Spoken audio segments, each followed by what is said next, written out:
지금 우리가 살고 있는 시대는 눈이 나빠질 일이 참 많아요. 그래서 되는 장사가 안경점이지. 안경 쓸 일이 많아요. 안경 안 쓴 사람은 뭐 렌즈를 끼고 있거나 그런 거죠. 스마트폰을 많이 본다거나 컴퓨터나 TV 모니터를 볼 일이 많잖아요.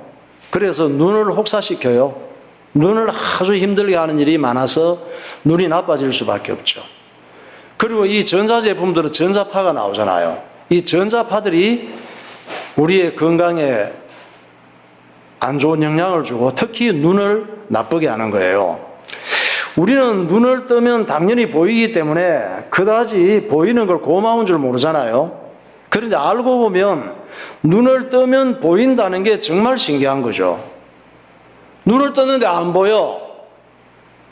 눈을 떴는데 안 보이는 장님들이 있어요. 얼마나 답답하겠습니까? 눈을 뜨면 사물이 보이는 걸 전문 용어로 지각 안정성이라고 그래요. 지각 안정성. 눈 뜨면 보이는 게 간단한 게 아니에요. 우리는 간단하지. 눈 뜨면 보이니까. 잘 안 보이면 안경이라도 쓰면 잘 보이니까. 눈의 구조를 한번 보세요. 눈의 구조. 예. 그냥 저렇게 돼 있어요. 우리가 눈 뜰 때 보이는 것이 생각보다 복잡해요. 그 원리가. 눈을 뜨면은 이 시세포들이 시신경을 통해서 데이터를 뇌로 전송을 해. 뇌로 데이터를 전송하면 이 뇌는 어떻게 빠르게 또 입력된 데이터를 빠르게 처리해 줍니다. 그때에 정상적인 앞에 영상들이 보이는 거예요. 보는 게 쉽지 않죠? 감사해야 돼요. 사람의 눈은 정확한 망막 구조와 정확한 무의식 영상 처리 시스템에 의해서 볼 수 있는 최고의 과학이라는 거예요. 여러분의 눈이 뜨면 보이는 게 엄청난 과학이에요. 그래서 우리는 눈 뜰 때 사물이 보이는 것만 해도 늘 감사하며 살아야 돼요. 눈 뜰 때 보이는 걸 감사하지 못하면 어느 날 눈 뜨는데 안 보여. 그때 눈 뜰 때 보이는 게 감사였구나. 감사한 것이었구나. 이렇게 깨달아야 되겠어요? 감사는 특별히 좋은 일이 생겼을 때만 하는 게 아니에요. 우리는 내가 원하는 거 바라는 게 됐을 때 감사하고 그럴 때가 있잖아요. 1873년 미국 필라델피아에서 국제회의가 열렸는데 이때 각 나라에서 많은 귀빈들이 참석을 한 거예요. 이 귀빈들 중에 스페포드 교수가 있었습니다. 이분은 참 똑똑하고 훌륭한 분이에요. 시카고에서 저명한 변호사였고 또 의과대학 교수이기도 했습니다. 스페포드 교수 한번 봐요. 예. 똑똑하게 생겼죠. 내 평생에 가는 길 찬송가 작사자예요. 시카고의 저명한 변호사이고 의과대학의 법리학 교수이고 신학교 이사와 운영위원으로 중요한 역할을 많이 했습니다. 스페포드 교수는 정말 오직 예수로 충만한 사람이었어요. 그런데 그의 삶에 상상치도 못한 불행이 연거푸 덮친 거예요. 어느 날 사랑하는 4살 된 아들이 몸이 불덩어리처럼 되었는데 앓다가 사망을 했습니다. 이 아들이 죽고 너무 마음이 아파서 견딜 수가 없었어요. 하나님이 얼마나 원망스러웠겠어. 내가 이렇게 주님을 사랑하고 예배드리고 하나님의 일에 귀하게 쓰여지고 있는데 내 삶에 어떻게 4살 된 어린 아들이 죽는 일이 생기는가, 그런 원망도 있었겠죠. 그런데 그 후에 몇 달이 지나서 아직까지도 마음이 아파 견딜 수 없는데 시카고에 큰 화재가 났는데 이 화재가 엄청난 화재예요. 바람이 불면서 막 도시를 다 태운 거야. 이때 자기 교회도 불타버리고 자기 집도 불타서 재가 된 거예요. 엄청난 바람과 함께 불이 도시로 옮겨 붙는데 감당이 안 되는 거예요. 게다가 또 시카고에는 이 스페포드 교수가 사놓은 부동산도 많았대. 잘 나갔으니까. 부동산도 많았는데 이 부동산도 전부 불타서 재가 된 거예요. 시카고 대화재 한번 봐요. 그림으로 그려놓은 거죠. 무시무시했대요. 자, 이 정도면은 하나님이 얼마나 원망스러웠겠어요? 이런 상황에서 그의 가족들은 휴식이 절대 필요했습니다.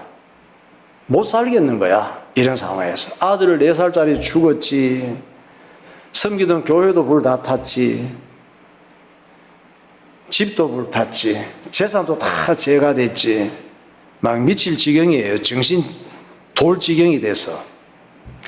그런데 교회도 불타고 친구 무디 목사님 있죠. 그분이 이 스패포드 교수의 친구였어요. 무디 목사의 전도 집회도 있는 거야. 이 전도 집회에서 스패포드 교수가 같이 협력하기로 약속이 돼 있었어요. 그리고 그 상황에서 교회도 불타 있었고, 그는 가족들과 같이 휴식하러 움직일 수가 없었어요.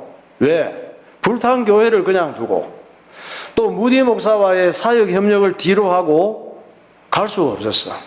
나 같았으면 그냥 그거 다 놔두고 가족들하고 좀 쉬겠다고 갔을 텐데, 스패포드 교수는 그렇게 갈 수가 없었어요. 그래서 아내하고 4딸만 유럽에 가서 좀 쉬고 오라고 보낸 거예요. 4딸과 아들 하나. 아들 하나는 4살 때 죽고, 4딸은 지 엄마하고 유럽 쪽에 가서 조금 쉬고 오라고 보낸 거예요. 집에서는, 미국에서는 막 견딜 수가 없으니까. 1873년 11월 15일 날 스패포드의 아내하고 4딸을 태운 배가, 또 많은 승객들이 있었겠죠. 수백 명. 많은 승객들을 태우고 출발을 했습니다. 뉴욕항을 출발을 했어요. 그래서 그때 영국 유럽까지 가려면 한 10여일 가야 되는데 한 일주일 이상 가야 되나 봐요. 일주일 정도 항해해서 목적지가 얼마 남지 않은 거예요. 11월 22일 새벽 2시 모두가 배에서 깊이 잠들었는데, 이 넓은 대서양 한가운데서 영국 철갑선 라키오노하고 스패포드 교수의 4딸이 탄 배하고 충돌을 그대로 정면 충돌한 거예요. 이 사고로 226명이 배와 함께 침몰을 했습니다. 스패포드의 4딸도 모두 죽고 스패포드의 아내만 구사일생으로 구조가 된 거예요. 이 소식을 들은 스패포드는 당장 사고 해역으로 달려갔죠. 사고 해역에 도착하니까 깊은 바다에 잠겨있을 4딸들을 생각하니까 견딜 수가 없는 거예요. 그는 선실에서 견딜 수 없는 아픔과 슬픔으로 하나님께 울부짖었습니다. 주님, 누구보다 주님을 사랑했던 저에게 어찌하여 이토록 큰 시련을 연속으로 주십니까? 하나님은 어디에 계십니까?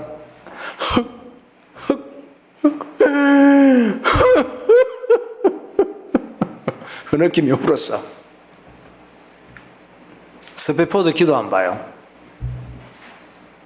스패포드 본인은 아닌데 저렇게 울었어요. 그런데 말입니다, 절망과 탄식으로 울부짖는 스패포드의 마음속 깊은 곳에서 설명할 수 없는, 말도 안 되는 이 평안이 파도처럼 막 밀려오는 거예요. 기쁨과 평안이 밀려오는 거야. 슬퍼 죽겠는데. 그리고 자기의 입술에서 기도가 흘러나오는 거야. 기도시가. 뭐라고 흘러나왔느냐? 내 평생에 가는 길 순탄하여 늘 잔잔한 강 같든지, 아니면 큰 풍파로 무섭고 어렵든지 나의 영혼은 늘 편하다. 이런 그 기도시가 나오는 거야, 자기 입에서. 저 마귀는 우리를 삼키려고 입 벌리고 달려와도 주 예수는 우리의 대장되니 끝내 싸워서 이기리라. 내 지은 죄 주홍빛 같더라도 주 예수께 다 아뢰면 그 십자가 피로서 다 씻으사 핏눈보다 더 정하리라. 저 공중에 구름이 일어나며 큰 나팔이 울릴 때 주님 오셔서 세상을 심판해도 나의 영혼은 겁없으리. 내 영혼 평안해. 내 영혼 평안해. 이런 기도시가 입에서 막 흘러나오는 거야. 그게 찬송가 413장이에요. 우리 스페포드의 감정을 조금이라도 몰입하면서 이 찬송 한번 불러봅시다. 내 평생에 가는 길.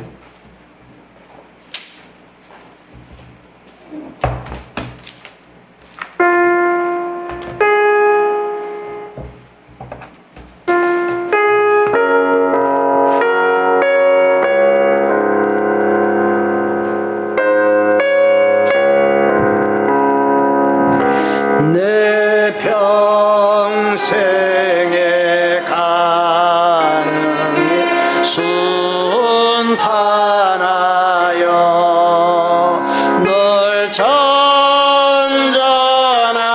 강 같은지 큰 풍파로 무섭고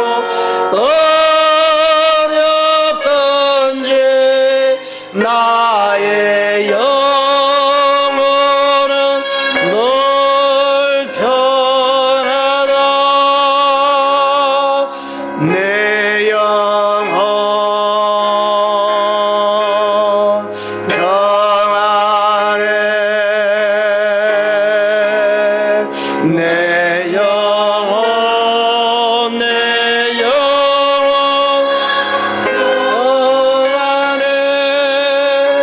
저마기는 우리를 삼키려고 입 벌리고 달려와도 주 예수는 우리의 대장되니 끝내 싸워서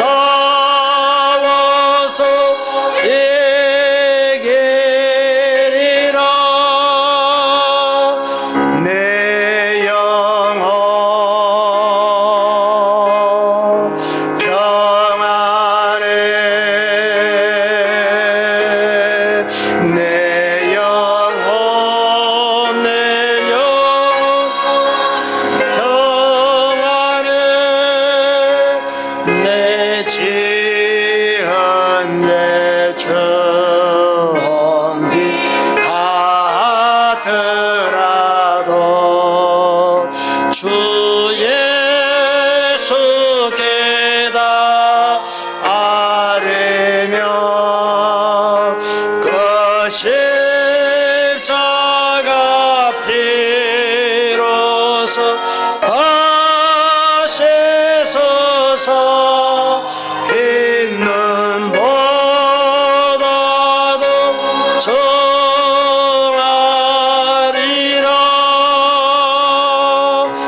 내 영혼 평안해. 내 영혼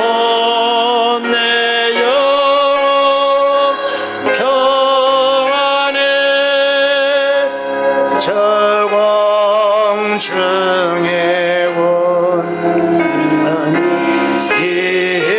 일어나며 큰 나팔이 울릴 때에 주 오셔서 세상을 심판해도 나의 영혼은 겁없으리. 내 영혼 평안해.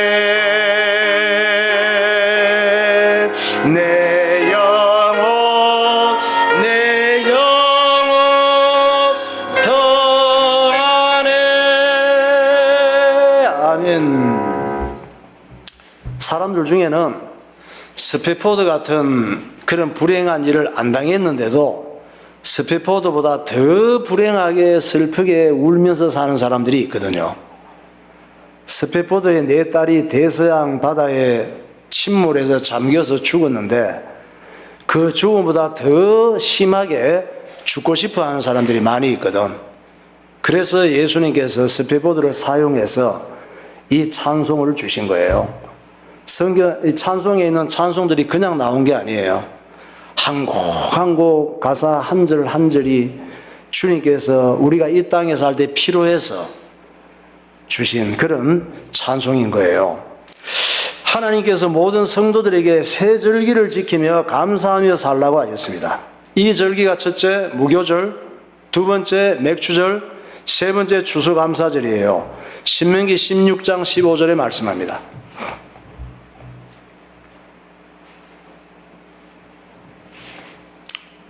네, 15절에서 17절. 내 하나님 여호와께서 택하신 곳에서 너는 이래 동안 내 하나님 여호와 앞에서 절기를 지키고 내 하나님 여호와께서 내 모든 소출과 내 손으로 행한 모든 일에 복 주실 것이니 너는 온전히 즐거워할지니라. 너희 가운데 모든 남자는 1년에 3번 곧 무교절과 칠칠절과 초막절에 내 하나님 여호와께서 택하신 곳에서 여호와를 배웁되 빈손으로 여호와를 배웁지 말고 각 사람이 내 하나님 여호와께서 주신 복을 따라 그 힘대로 드릴지니라. 새 절기를 지킬 때 하나님 앞에 감사하면서 힘껏 그 은혜를 감사하라고 했습니다. 이 새 절기는 모든 그리스도인들이 지킬 절기들이에요. 예외 없이. 예수 안 믿는 사람들은 지 마음대로 고집대로 욕심대로 살게 그냥 내팽개 쳐놓고, 예수 믿는 모든 그리스도인들은 이 새 절기를 지키며 감사하라고 말씀했습니다. 첫째가 무교절이에요. 무교절은 무슨 절이냐? 이스라엘 민족이 애굽에서 노예로 살았잖아요. 애굽이 어디예요? 이 세상이에요. 노예가 뭡니까? 죄의 노예로 사는 걸 의미해요. 이스라엘 민족이 애굽에서 노예로 살다가 해방된 것을 감사하라는 절기예요. 해방됐으니까 얼마나 감사해. 일제 36년간 식민지 생활하다가 해방된 것도 감사해서 대한민국 만세 만세라고 난리를 치는데, 죄의 자리에서 마귀의 종된 자리에서 해방됐으니 얼마나 감사해요. 무교절은 무교병이라는 무교병, 빵이에요. 빵, 누룩이 들지 않은 빵. 이 빵을 먹으면서 구원받은 걸 감사하라는 거예요. 무교병 한번 볼까요? 빵, 누룩이 들지 않은 거 되게 맛없어요.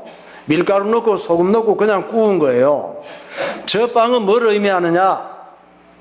이것저것 안 들어갔어요. 단 거 있어 이런 거 안 들어가. 흠 없이, 오염된 것 없이 십자가의 제물 대신 예수님을 상징하는 거예요. 무교병은.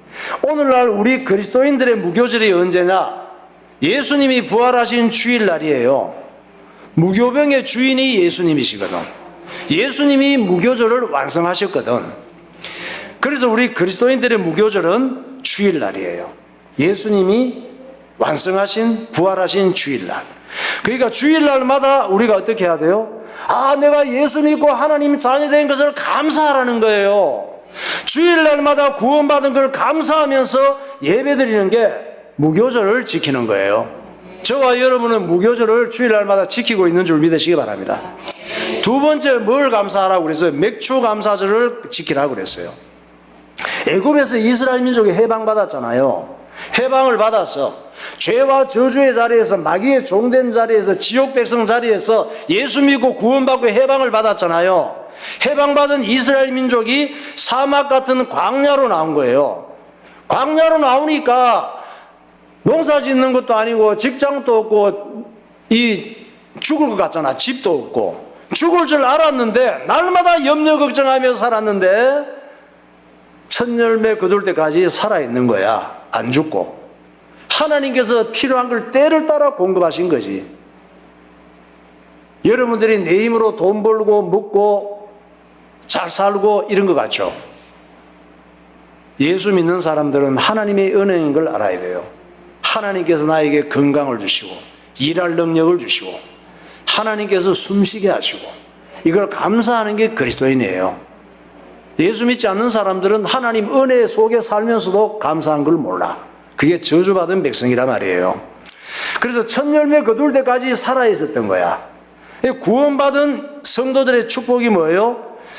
이 땅에서 하나님께서 눈동자같이 지켜주시고 보호하시니까 광야 같은 세상에서 힘든 일이 많지만 염려하지 말고 감사하며 살라는 말씀이에요. 그게 맥주 감사절의 축복이에요. 금년에도 여러분 지금 맥주 감사 예배 드리고 있잖아. 왜? 아직 안 죽었네? 1월달이 시작된 지가 벌써 6개월이 지났는데 이게 하나님의 은혜인 걸 알고 감사하는 것이 맥주 감사절의 의미예요. 세 번째 지키라고 하는 절기가 수장절. 수장절은 거두어서 드린다. 추수감사절을 의미해요. 수장절은 이 광야 생활, 구원받고 애굽에서 나와서 광야에서 맥주 감사절을 드렸잖아요. 이렇게 광야 생활이 뭐예요? 광야 생활은 죄와 마귀의 역사로 인해서 괴롭고 고통스러운 일이 많은 세상을 의미해요. 꽃길을 걸으려고 생각하지 말라니까. 꽃길은 없어요. 예수 믿고 구원받고 예배드리고 사는 게 꽃길이에요. 죽은 후에 천국 가는 게 꽃길이에요. 이 땅에서는 꽃길이 없단 말이에요. 희망사항이지. 없는 희망을 가지는 것이지. 왜? 이 땅은 광야 생활이라 그러잖아요. 죄와 마귀 역사로 인해서 괴롭고 고통스러운 일이 많은 세상이 이 땅의 광야라 말이에요. 이 광야 생활을 이기고 마침내 가나안 땅에 들어간 걸 감사하라는 절기가 추수감사절이에요. 가나안 땅에 들어간 거. 가나안 땅이 어디예요?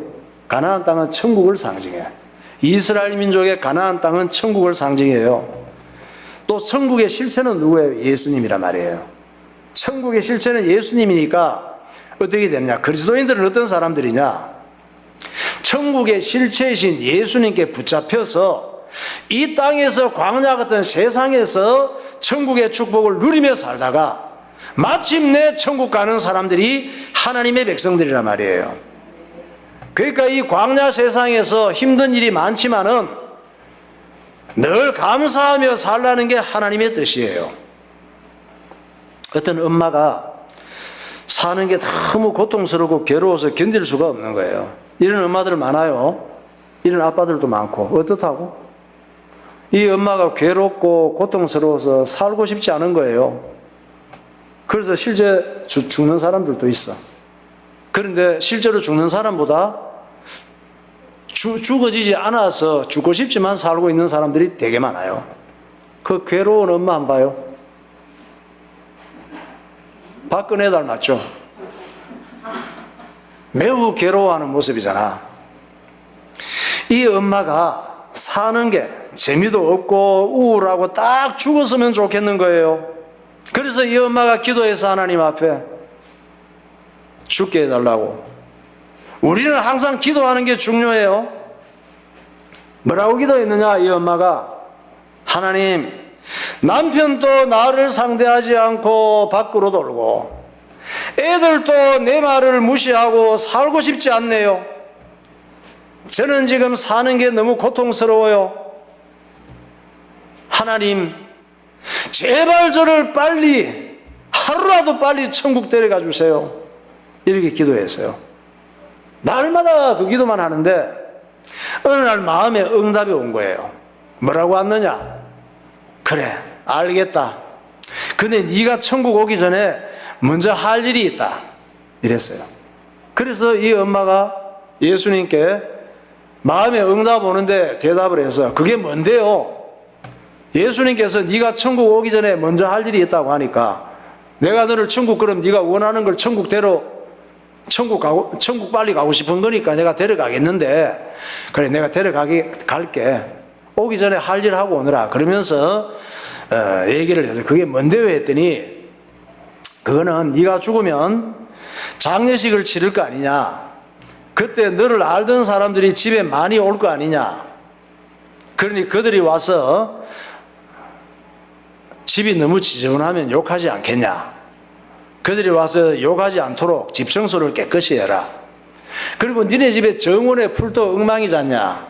정원에 풀도 정리하고 꽃도 좀 잘 심어라.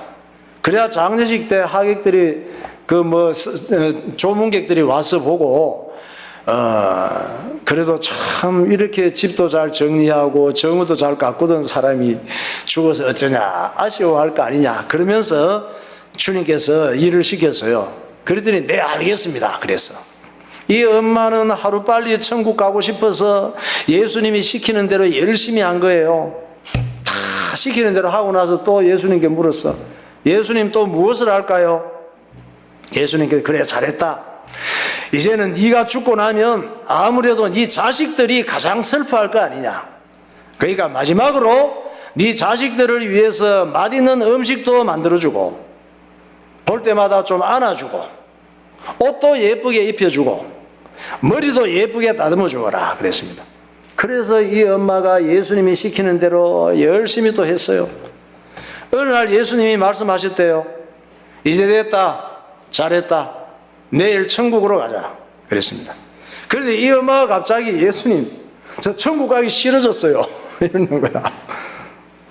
왜 그랬더니 제가 할 일도 많고요 아직은 아닌 것 같아요 이랬어. 왜 그래 됐어요? 집안 분위기가 완전 달라진 거야. 집도 깨끗해지고 정원도 이뻐졌고 남편도 어느 순간부터 자기를 너무 좋아하는 거야. 애들도 엄마만 보면 좋아 죽으려고 해. 엄마만 찾아요. 그게 나쁜 상황, 죽고 싶은 상황은 남이 만드는 게 아니에요. 나쁜 상황, 죽고 싶은 상황은 내가 자초한 거란 말이에요. 잘 생각해 봐요. 우리도 이런 일이 많아. 좋은 상황, 살맛 나는 상황도 남이 해줄 수 있는 게 아니에요. 좋은 상황, 살맛 나는 상황도 내가 만들어가는 거란 말이에요. 여러분이 힘든 일이 많지만 감사한 마음으로 사는 게 중요한 거예요. 불평불만하면 불평불만할 일이 훨씬 많이 생겨요. 감사하며 살면 분위기가 달라져요. 예수님께서 말씀하시잖아요.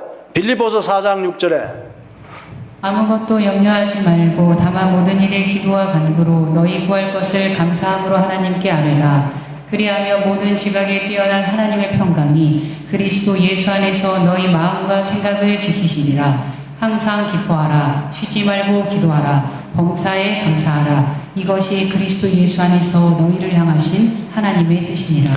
범사의 모든 일에 안 좋은 일에도 불평불만할 일에도 이유가 있기 때문에 감사하는 것이 하나님의 뜻이라 그러잖아요. 예수 믿는 사람은 하나님의 뜻대로 살아야 될 거 아니에요. 내 생각, 내 감정, 내 고집대로 살면 안 되지. 여러분이 살아갈 때 감사할 게 하나도 없고 내가 생각할 때 힘든 일만 계속돼도 감사할 이유가 있어요. 왜? 나는 예수 믿고 구원받은 하나님의 자녀이기 때문에 감사할 이유가 있단 말이에요. 하나님께서는 구원받은 하나님의 자녀들에게 새 절기의 응답을 주시는 거예요. 또 하나님은 살아계시고 하나님의 말씀은 반드시 성취되기 때문에 우리는 감사하며 살면 되는 거예요. 여러분이 하나님의 약속을 붙잡고 늘 감사하는 삶이 되시기를 예수 이름으로 축원합니다. 네, 기도하겠습니다. 우리는 감사할 게 많은데 감사하지 못하고 살 때가 많습니다. 미국 시카고의 스페포드 교수는 연이은 불행으로 정신을 차릴 수가 없었습니다.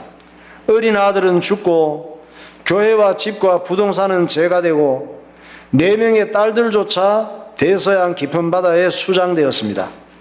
하나님께서는 미친 듯이 울부짖는 스페포드에게 설명하기 힘든 평안을 주셨습니다. 그의 입술에서는 기도시가 흘러나왔습니다. 그의 기도시는 찬송가에 수록되어 수많은 영혼을 위로하고 하나님의 평안을 전하고 있습니다.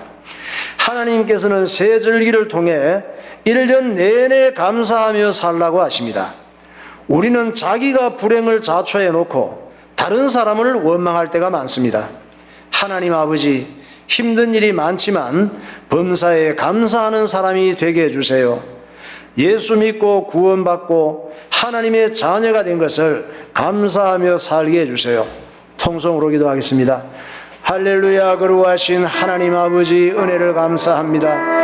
늘 원망, 불평, 염려, 걱정하며 사는 우리들에게 주님께서 오늘도 은혜를 허락하여 주셔서 새 절기의 감사를 가르치시고 구원받은 은혜를 감사하며 하나님의 인도하심을 감사하며 천국의 축복을 바라보며 감사하는 복된 삶을 살아가게 하여 주옵소서. 오늘도 우리 속에 있는 불신앙과 내 생각과 내 방법으로 사는 잘못된 의식을 예수 이름으로 결박되게 하시고 주님 앞에 영광을 돌리며 하나님 보시기에 아름다운 감사의 삶을 살아갈 수 있도록 주께서 인도하여 주옵소서. 예수님 이름으로 기도하옵나이다. 하나님 아버지 감사합니다. 이 땅에 살아갈 때에 감사를 배우지 못하고 늘 원망, 불평, 염려, 걱정하며 내 체질과 사상과 습관 속에 만족을 모르고 감사를 모르고 살아가는 우리들에게 오늘도 하나님께서 큰 구원의 은혜를 허락하시고 광야 같은 세상에 살 때에도 범사에 감사하라 하시고 또한 천국의 축복을 바라보면서 이 땅에서 천국의 축복을 누리기 위하여 범사에 감사하라고 말씀하시고 그것이 하나님의 뜻이라고 하는데 우리가 구원받은 은혜를 감사하며 내 인생을 지금까지도 인도하셨고 앞으로도 눈동자같이 보호하시고 인도하실 하나님의 인도하심을 바라보며 감사하게 하시고 어느 날 우리가 이 땅을 떠날 때 영원한 천국의 축복에 들어갈 것을 바라보면서 감사하는 주의 백성들이 되게 하여 주옵소서. 예수님 이름으로 감사하며 기도하옵나이다. 아멘.